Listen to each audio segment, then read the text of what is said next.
Who was an artist that y'all were watching and saw working hard as hell that you wanted to win and eventually did win? That eventually did win. But they wasn't winning when you first saw them. But by the end, I mean, there was a lot of artists there's a lot of artists that were like that. I'm gonna tell you the two one of the two greatest, and one is dead now. UGK. UGK was on the back burner at Jive for a long time. Yeah, you know what I'm saying? They were dropping stuff, but it wasn't quite resonating with everybody because you had great groups. You had facing them out there. Like I said, you got P out there running shit. You know what I'm saying? You got Cab Money, and they kind of got lost in the sauce a little bit. We loved them down south though. It was kind of to Jay got them with that big pimping. You know what I'm saying? It took them nationally. Then they went up through that. But yeah, when I used to always because Pimp and Bun probably started before either Suave. Yeah. You know what I'm saying? Before Ball and G. And then Ball took on off. You see what I'm saying? Ball got out the door. Yeah. You know, and I used to be like, well, damn, you know what I'm saying? You know, Pimp and Bun, pocket full of stones and all that kind of shit. And eventually, you know, seeing Bun them win and getting what they deserve. Yeah. You know what I'm saying? That was a group that I really, really rooted for back in the day was Bun and Pimp. I'll say this here again, we got to go back to Tupac. See, a lot of people ain't listen to Pac in the beginning. Right. Pac had a backwards evolution. The average sports figure and movie star, normally when they come and dumb down to back to rap music, you know, I ain't come straight out the underground. I done met a lot of guys. Roy Jones is a fan of music. Making all the studio shit. I saw the Big Bro. But remember Pac, when the world saw Pac, if he was outside the circle, with the rest of us who was in the country, we saw him in Juice first, as Bishop. We didn't know it, Tupac. And then on that soundtrack, he don't even have a song on that soundtrack. So Tupacalypse Now dropped. So there's some people was, it's all right, but I could hear She. Give him a minute. So sometimes Strictly for My Niggas would drop. Oh yeah. They still had the police shit. Guy killed somebody, so he was dealing with the president. So he was being capped and shot down his whole while trying to struggle to get there. The Hughes Brothers shit. He fought his tooth and nail to the end and died like that and prophesied a lot of shit. But by the time he reached Me Against the World, he was locked up with that being a #1 rapper. That's right. So that duality here again, it was an underdog that scratched and worked his way all the way to the top of the game. The music game, not just hip hop. Now he's at the top of that pyramid. But now it's those hip hop and R&B rappers. He was perfect and an ultimate player. He became the latest, man. Some of your favorite TV women. You see them Madonna or whoever. Exactly. What's the Mexican girl? Selena? Not Selena. Lopez? Not Lopez, before them, man. Rosie Perez.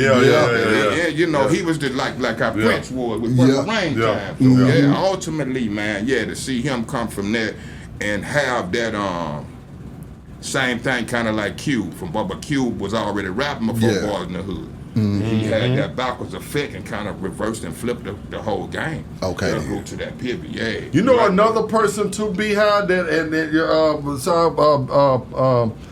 UGK E40.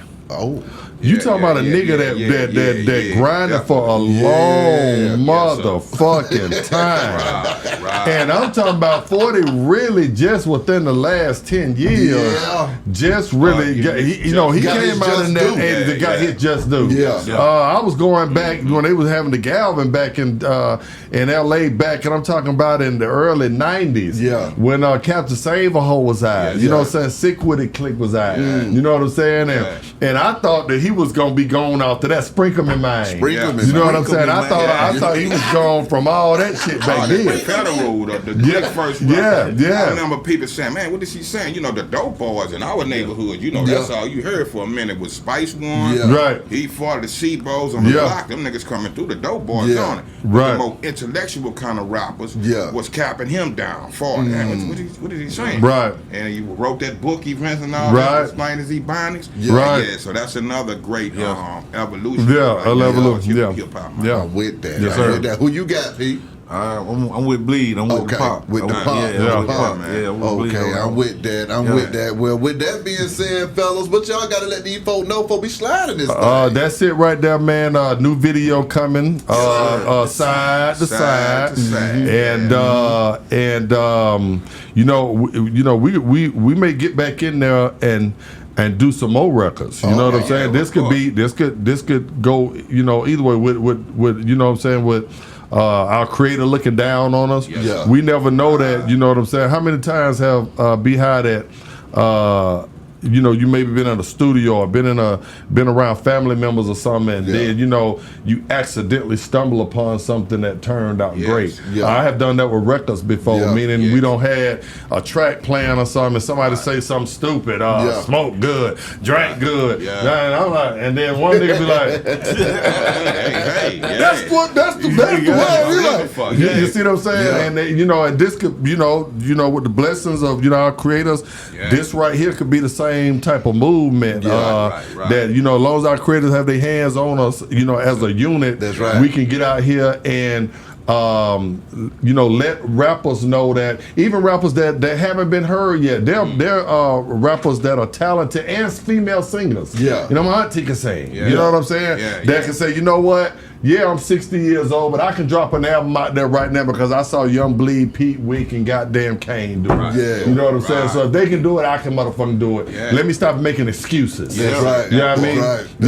So that's what I'm hoping that this will bring, and I think it will. Well, I'm here for it. Let me add to you, man. A lot of our favorite groups, and a lot we even mentioned today, when we listen to a record, I remember talking to Bond one time. You know what I mean? Bond B UGK. He said, Bleed, we don't hang together every day like that. You live in Houston, man. I live an hour away from him. We'll show up at the video shoots and all this shit and time to take pictures, but man, we got families, kids, all this type of thing. So looking at a group like the Ghetto Boys, they ain't necessarily come up knowing each other. Willie D was doing his solo thing. I guess, Jay put them together. So you don't know how that's going to evolve. Like you say, starting with the creator. We pieces on a grand chess table. Say God doing the moving. As long as he moving us, I'm moving with the Father, man. That's God good. Yeah, you never know. All the time. Yes, sir.